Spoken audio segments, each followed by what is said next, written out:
नमस्कार, news and competition के रगड़ चैनल में आपका स्वागत है। देखते हैं उत्तराखंड की 10 महत्वपूर्ण खबरें। मंत्री को मारने की साजिश। नैनीताल जिले में आज भी स्कूल बंद, कुमाऊं विश्वविद्यालय की परीक्षाएं टली। अल्मोड़ा जिला अस्पताल में तैनात डॉक्टर निलंबित। रावत कान्याल के समय की 4 परीक्षाओं पर सवाल। 10 दरोगाओं के खिलाफ दर्ज होगा मुकदमा। हल्द्वानी क्षेत्र में रची मंत्री की हत्या की साजिश। शान शौकत से निकाला जुलूस ए मोहम्मदी। अक्टूबर में सामान्य से 5 गुना ज्यादा बारिश।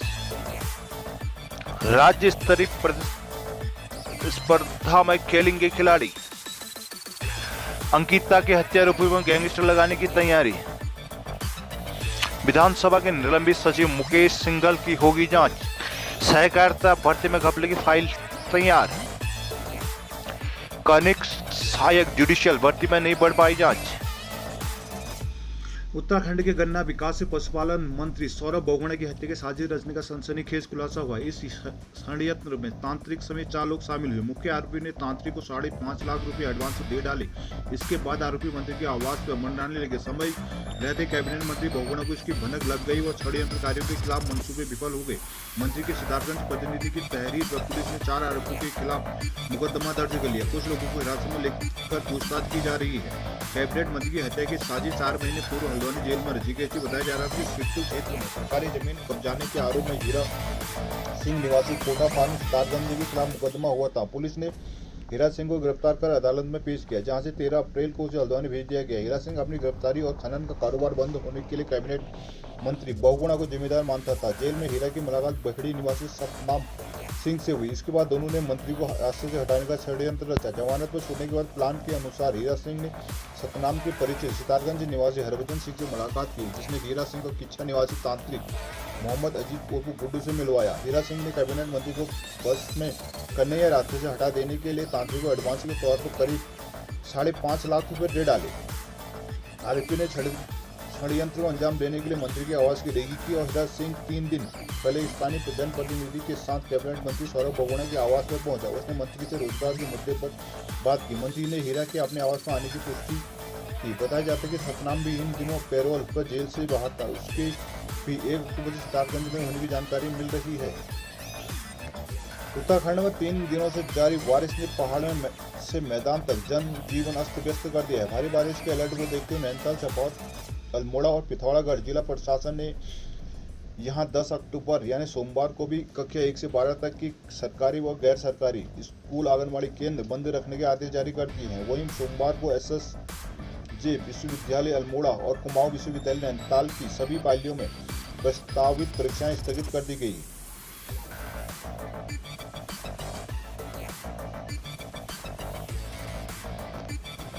मौसम विभाग ने कहा कि प्रदेश में अगले 3 दिन तक बारिश जारी रहेगी। 13 के बाद मौसम साफ होगा। विभाग ने 10, 11 और 12 अक्टूबर के लिए ही येलो अलर्ट जारी किया है। अल्मोड़ा जिला अस्पताल में तैनात चिकित्सा अधिकारी डॉक्टर उद्धव सिंह को निलंबित कर दिया गया है। सचिव स्वास्थ्य डॉक्टर आर राजेश कुमार ने संदर्भ में आदेश जारी किए। डॉक्टर का कथित रूप से शराब पीकर ड्यूटी करने का वीडियो वायरल हुआ था। अल्मोड़ा जिला अस्पताल के तत्कालीन कक्ष में तैनात चिकित्सा अधिकारी डॉक्टर उद्धव सिंह का एक वीडियो वायरल हुआ था, जिसमें वो इलाज के लिए अस्पताल में आए और एक मरीज के परिजनों के साथ उलझते हुए नजर आ रहे थे। मरीज के परिजनों का आरोप था कि डॉक्टर रात में इमरजेंसी में नशे की हालत में थे। यह मामला सामने आने के बाद सचिव स्वास्थ्य डॉक्टर आर राजेश कुमार ने नैनीताल अस्पताल की पीएमएस डॉक्टर कुसुम लता से रिपोर्ट मांगी। इसके बाद उस मामले में शासन स्तर से जांच शुरू हुई। सचिव स्वास्थ्य डॉक्टर आर राजेश कुमार ने बताया कि डॉक्टर पर आरोपी की पुष्टि होने के बाद इस मामले में निलंबन का प्रस्ताव तैयार किया गया था। उन्होंने बताया कि स्वास्थ्य मंत्री के अनुमोदन के लिए डॉक्टर को निलंबित कर दिया गया। ग्राम पंचायत विकास अधिकारी बीपीडीओ भर्ती मामले में गिरफ्तार हुए यूकेएसएस के पूर्व अध्यक्ष आरबीएस रावत, पूर्व सचिव एमएस कान्याल और परीक्षा नियंत्रक आरएस पोखरिया के कार्यकाल में हुई भर्तियों पर सवाल उठ रहे हैं। उस समय आयोग की 4 अहम परीक्षाएं हुई थी, जिसमें से बीपीडीओ में गोलमाल की पुष्टि भी हो चुकी है। इन भर्तियों में शामिल युवा पुरानी परीक्षाओं को भी जांच के दायरे में लेने की मांग कर रहे हैं। इस जोड़ी के समय बीपीडीओ कनिष्ठ सहायक लेखाकार की परीक्षाएं हुई, जिसमें बीपीडीओ में व्यापक धांधली आने के बाद आरबीएस रावत ने मई 2016 में इस्तीफा दे दिया। इसके बाद कान्याल मार्च 2017 तक आयोग में सचिव रहे। इस दौरान बद्दी रक्षक की परीक्षाएं हुई। आयोग सूत्रों के अनुसार उस वक्त परीक्षा सूची वाले कैंडिडेट के चयन में मनमानी की गई। इन तीनों की विदाई के बाद आयोग की बैठकों में तमाम गड़बड़ियों पर औपचारिक चर्चा में हुई, लेकिन आयोग के स्तर पर भर्तियों के बाबत ठोस निर्णय नहीं लिया गया। आयोग के तत्कालीन अध्यक्ष राजू के मुताबिक कुछ सदस्य अनौपचारिक तरीके से बात तो करते थे, लेकिन उन्होंने कभी अधिकारी शिकायत नहीं की। फिर वीडियो भर्ती की जांच तक चल रही थी तो अलग से शिकायत का आधार नहीं था।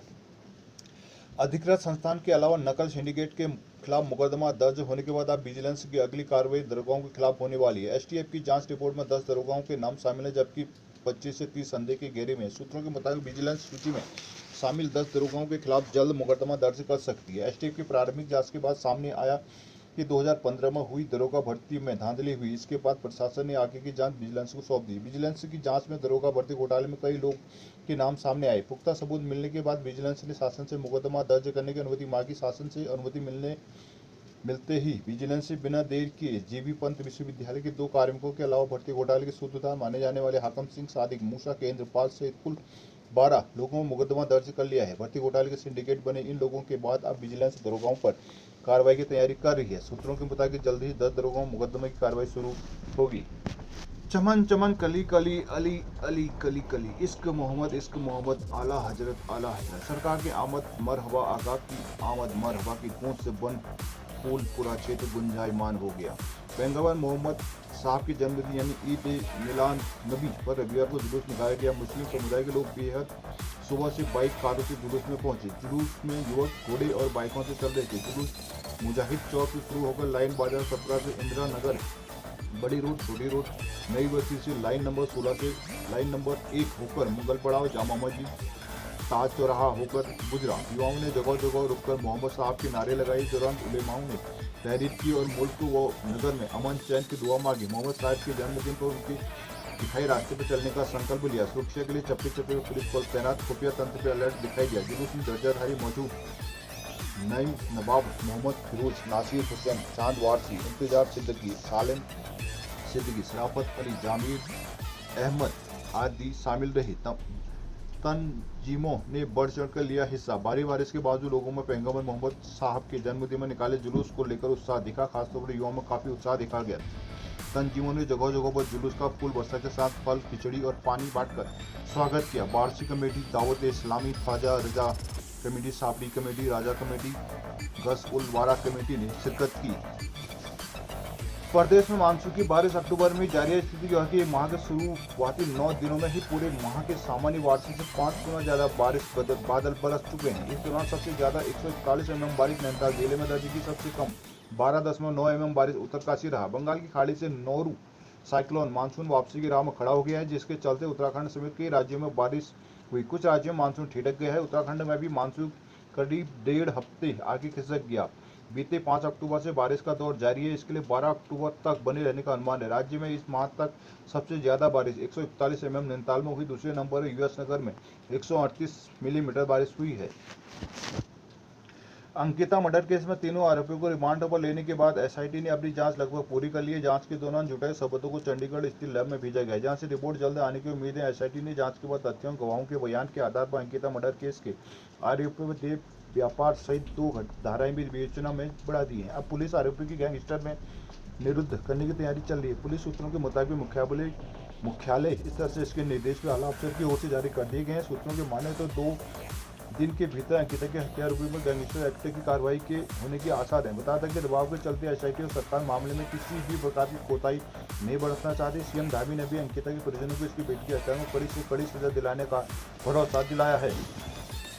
विधानसभा में 32 पदों के लिए आयोजित हुई परीक्षा में भर्ती एजेंसी आरएमएस टेक्नो सॉल्यूशन को हुई संदिग्ध भुगतान के मामले में निलंबित सचिव मुकेश सिंघल के खिलाफ जांच शुरू होने जा रही है। यह जांच पेपर लीक से लेकर कई आशंकाओं को देखते हुए कराई जा रही है। विधानसभा अध्यक्ष जल्द इसका आदेश जारी कर सकते हैं। विधानसभा में 32 पदों भर्ती के लिए लिखित परीक्षा कराई गई थी। परीक्षा में राज्य के 8000 के करीब अभ्यर्थी शामिल हुए। मामला कोर्ट जाने की वजह से रिजल्ट घोषित नहीं हो पाया। इस बीच विधानसभा में बैकडोर नियुक्ति की जांच में 32 पदों की भर्ती की संदिग्ध पाई गई। स्पीकर रीता खंडूरी ने मामले में सचिव विधानसभा अध्यक्ष मुकेश सिंघल को नियमित कर गैरसैंण अटैच कर दिया था। यूएस नगर और पिथौरागढ़ जिला सहकारी बैंक चतुर्थ श्रेणी घपले की जांच के उप निबंधक नीरज बेलवाल और मान सिंह सैनी से कराई गई। इस जांच में 423 पदों पर भर्ती प्रक्रिया पर गंभीर सवाल उठाए गए। बैंक प्रबंधनों ने अपने स्तर पर भर्ती प्रक्रिया में बदलाव कर लिया। नंबरों को छूट कूट रचना कर बदल दिया गया। इन तमाम गड़बड़ियों की जांच शासन में जमा हो चुकी है। शासन में भी सहकारिता विभाग से कार्रवाई की फाइल तैयार हो गई है, जो कई चरणों से होते हुए सचिव स्तर पर पहुंच गई। अब सचिव सहकारिता BBRC पुरुषोत्तम के स्तर पर कार्रवाई के आदेश जारी किए जाने की उम्मीद है। अब अगले 1-2 दिन में कार्रवाई में फैसला लेते हुए आदेश जारी हो जाएंगे। पूरा दबाव भर्ती निरस्त करने व बोर्ड को भंग करने का बन रहा है। गुजरात में आयोजित नेशनल गेम 2022 में उत्तराखंड के खिलाड़ियों ने रविवार को मेडल जीते। इसके साथ उत्तराखंड अब तक 15 पदक अपने नाम कर चुका है। 36वें नेशनल गेम में जूडो 73 भार वर्ग में देहरादून निवासी प्रदीप रावत ने ब्रांज मेडल कांस्य पदक जीतकर उत्तराखंड का नाम बढ़ाया। जूडो को 100 किलोग्राम वजन भार में शुभम कुमार ने सिल्वर मेडल।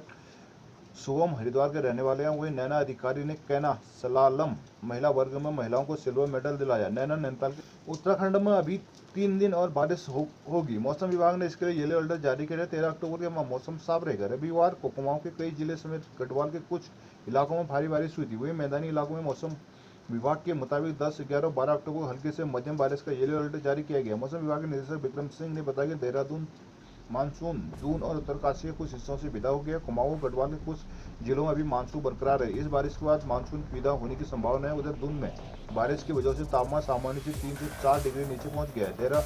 विभाग ने देहरादून, पौड़ी, नैनीताल, चंपावत के सोमवार को बारिश का येलो अलर्ट जारी कर लोगों को सावधान रहने को कहा है। अनुसूचित जाति जनजाति संगठनों के अखिल भारतीय परिसंघ उत्तराखंड इकाई की बैठक में प्रदेश सरकार ने पदोन्नति में आरक्षण लागू करने और बैकलॉग भर्ती शुरू करने की मांग की गई है। रविवार को परेड ग्राउंड में प्रांतीय अध्यक्ष मटन लाल की अध्यक्षता में आयोजित संगठन की बैठक में वक्ताओं ने कहा कि प्रदेश सरकार पदोन्नति में आरक्षण लागू करने में लगातार टालमटोल कर रही है। यही कारण है कि आरक्षण वर्गीय कर्मचारियों का प्रतिनिधित्व जानने के लिए गठित जस्टिस इरशाद हुसैन कमेटी की रिपोर्ट अब तक सार्वजनिक नहीं की गई। मटन लाल ने कहा कि जब हाईकोर्ट का फैसला भी आ चुका है, इसलिए वंचित वर्ग के कर्मचारी पदोन्नति में आरक्षण लागू करने और बैकलॉग भर्ती के लिए सड़कों में उतरने को तैयार है। बैठक में सचिव इंदु भूषण कुमोला, विमला आर्य, आन सिंह कांवली, मोदी मल तेगवाल, हीरालाल, टीका सिंह, मतवर लाल शामिल हुए।